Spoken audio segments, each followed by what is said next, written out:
Hi ladies, 20's here. I wanted to take some time out with you today to share some thoughts I've been having recently based on things that I hear from my daughter.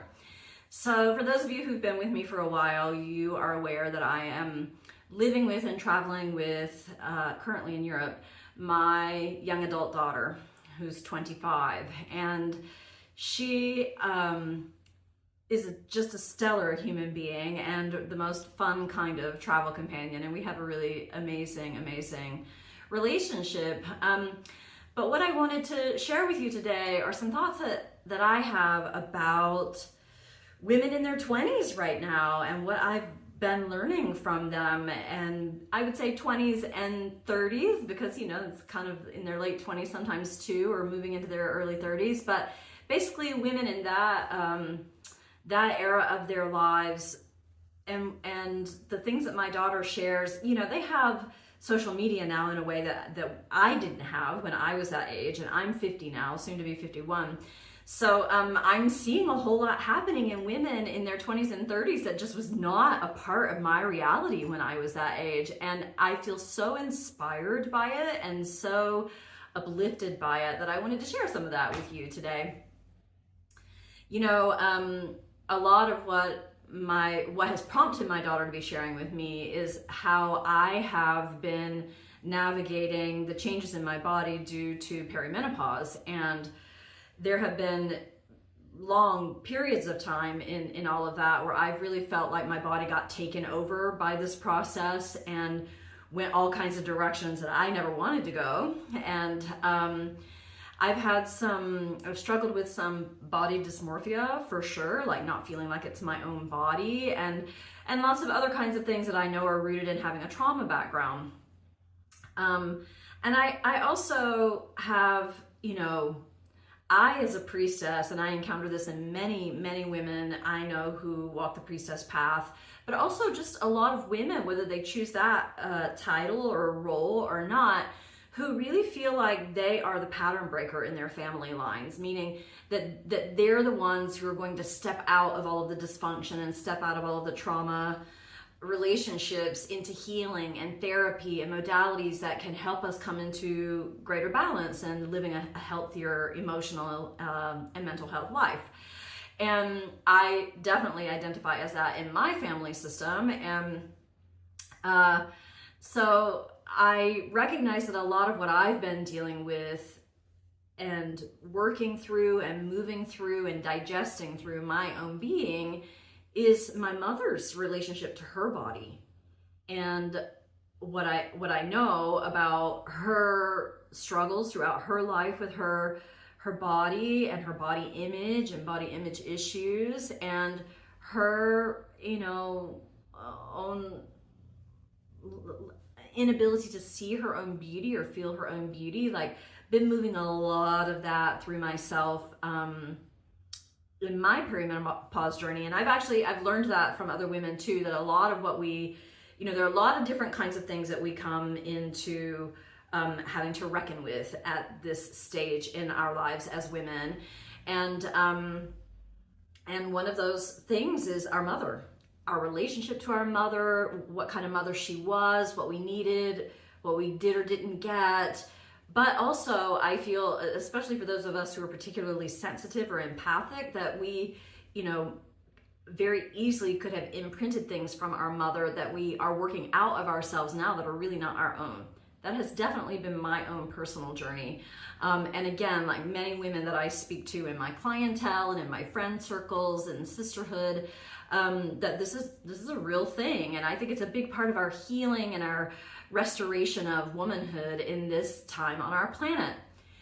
And so as I've been working through that and in my journey through that, I have this beautiful young woman in my life who, first of all, doesn't struggle with those kinds of issues herself because she was brought up in the goddess temple and in goddess culture, and with a mother who was determined to make sure that she did not grow up with issues about her body in that way. So, you know, she has her own journey, but it's not like mine has been. And so she frequently shows me all kinds of things from usually TikTok videos, sometimes other sources, about women her age and around her age, let's say like mid-20s to early 30s, and the ways that they just are so full on in their appreciation of each other as women and in the beauty of other women, but also claiming their own beauty and being an appreciation of their own selves in a way that I think is going to set them up to have an easier time of it when they do get to their perimenopause journey. So just to share what some of those things are, like I remember that there was a trend a couple of years back where young women were, putting on thigh-high stockings or thigh-high socks, and they were complaining about how they didn't like that their thighs would bulge above the top of the thigh-high, and that they were, gonna stop wearing them or going to do something to their bodies to make it not be so, obvious. And all of these other women and young men started responding to them. We love your thigh bulge. Please don't get rid of it. Please don't do anything to your body. It's beautiful how it is. We love it. And this is a little bit of a shout out to younger men as well, that I think that a lot of them are really ahead of the curve in terms of appreciation of women's bodies. And so there's a lot of loving on each other from women in that trend that was happening. And a recent one that I'm in love with is this very voluptuous, beautiful, I think she's 27 or 28, young woman in London who was, first of all, fired from the fashion industry and told that she would never make it in that world, and is now just killing it with her own boutique out of London, making beautiful, like glorious silk dresses. Now, if you are a woman who has any kind of natural lumps and bumps and have ever put a silk dress on over that, then you know that it doesn't always feel like the most flattering, in that it highlights all of those lumps and bumps. But this young woman is all about highlighting it, and in the most beautiful, decadent, sumptuous, luscious, yummy way. And so she made this video of her in one of her beautiful silk dresses, and it is just the cut of it is perfection for her body type. But she made a video that says, "Fat girl, silk dress, full bush." And that video, the audio for it went viral. And now there are all of these women, young women, beautiful women, big, voluptuous women in their silk dresses and satin dresses, just setting the camera up on their bodies in their silk dress, saying,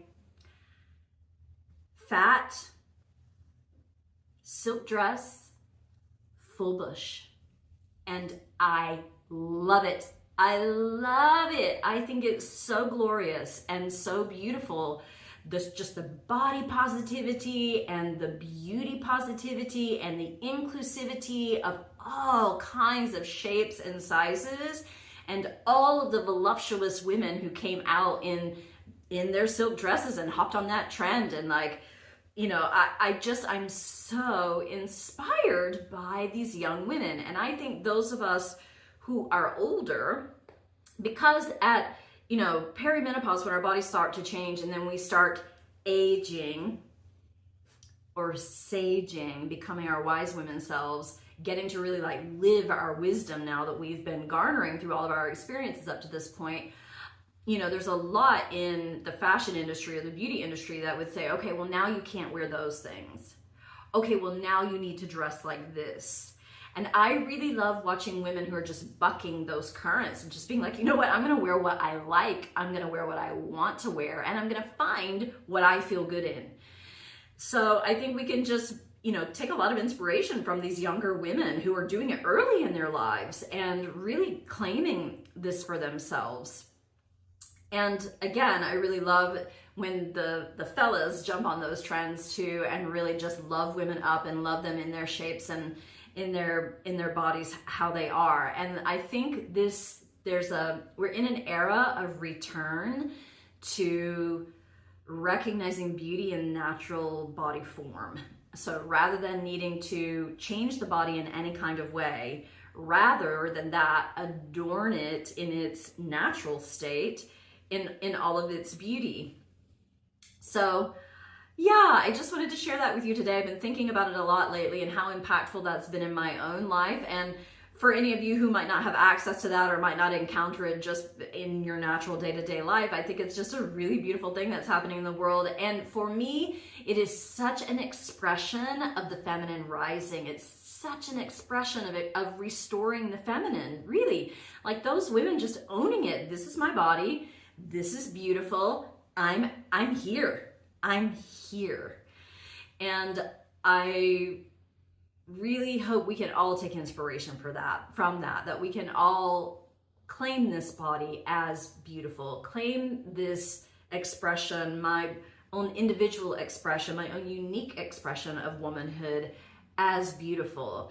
That this is a huge part of the movement of the restoration of femininity, of restoring the feminine in our world, that we are no longer falling prey to all the messages about our bodies that are derogatory and negative, but instead we are really stepping up into owning and claiming the beauty of the body that is. And then, I would add to that a couple of other things that I've seen in women recently that I think are a part of this, that are not so much about body positivity, but more about just, a clap back against negative talk towards them. I just a couple of days ago, I saw a woman who's probably in her mid-30s, beautiful, beautiful woman.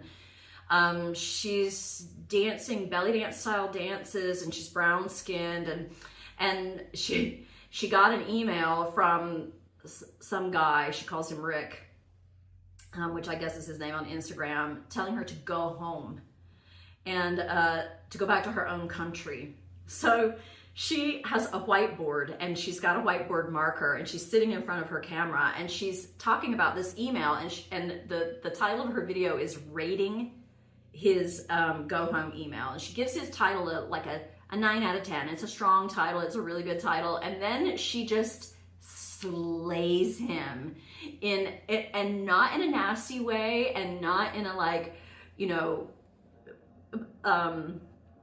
aggressive way, but just in a taking him down several pegs with I'm not sure what country you mean. What country are you talking about here? I think you could have been more specific with this line, and that would have been more impactful to get across what you were really trying to do with your email. But if you meant to go to a different country than the United States, I should let you know that I actually am from this country. I was born in the United States, and I do live here. So I'm not sure what you meant. And she's brilliant. And they're 2 or 3 lines in the email, and she does that with each one of them. And then she's got all of these people in the comments just yes, queen, go girl. There was one woman who commented and said, could you give us Rick's Instagram handle? I'd like to be able to go look down on him. So just it's beautiful the way that women are really just turning this whole thing around and just okay, enough.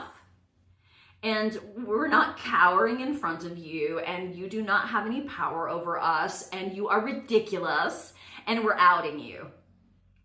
I saw recently, again, late 20s, early 30s, a comedian. She's a stand-up comedian. She's on stage, and she's doing her thing, and a guy in the audience says, "Go back to therapy." And she goes, "What? Did you just say go back to therapy?" And he was like, "Yeah." And she gets engaged in this dialogue where she is just decimating this guy. She's like, "Well, first of all, I never left. And second of all," and basically she just calls him out in front of this whole audience of people who are losing their minds laughing, because it is so funny what she does with him, telling him that his kids are definitely in therapy, and that he should have told her to go back to her own country. That would have been a better. And then she says to him, "Have you ever been to stand-up comedy before?" And he says, "No." And she says, "Yeah, clearly. Just so you know, this is not how it works." And she just really lets him have it, but in the most graceful, funny, boss kind of way is brilliant to watch. I'll put her name in the caption below the video so you can check her out.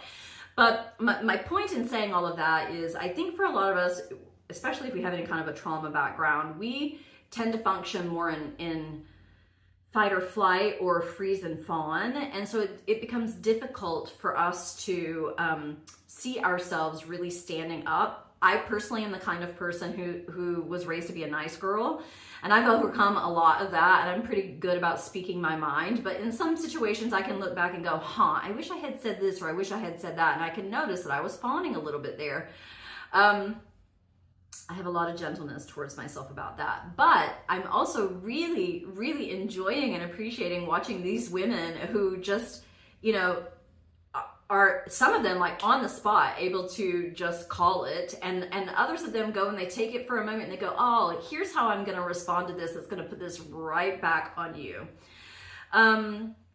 So I think that's another big part of how we're rising and how we're becoming more empowered as women, is that we've had enough. We're like beyond the point of having had enough, and we're speaking up to it, and we're being clear about it, and we're recognizing that those kinds of people who are coming at us like that really have no power over us, and that in fact we are so much bigger than they are, and that it's time for us to be letting them know. So yeah, so those were some thoughts that I have been having for a few days that I really wanted to share with you. And the beauty of having a young woman in my life so close in, and that I get to learn from and experience the world through her eyes and through her peers, through this collective soul group of people in that age group who are really, I think, benefiting from us and those who've come before us, and all the women who have been laying the ground for them to have so much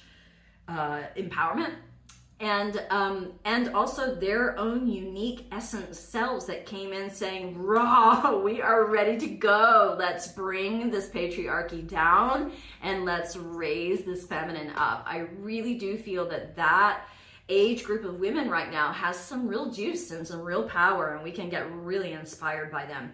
So I encourage you to look those women up. I encourage you to look for women in that age group who are really doing something, who have a voice, who are clearly using that voice, and to enjoy them, to get to enjoy them. So that's me today, from my heart to yours. I hope there's something here for you. If you enjoy this content, find value in this content, and could take just a second to click that subscribe button, you'll be the first to get new videos as they come out. And also, you can help spread the word for other women who've not yet gotten in touch with feminine wisdom teachings, and you'd love to help other women benefit from what I have to say here. Just click that subscribe button and that'll help that happen. And I'll see you again next week. Big love to you, ladies. Ciao, ciao.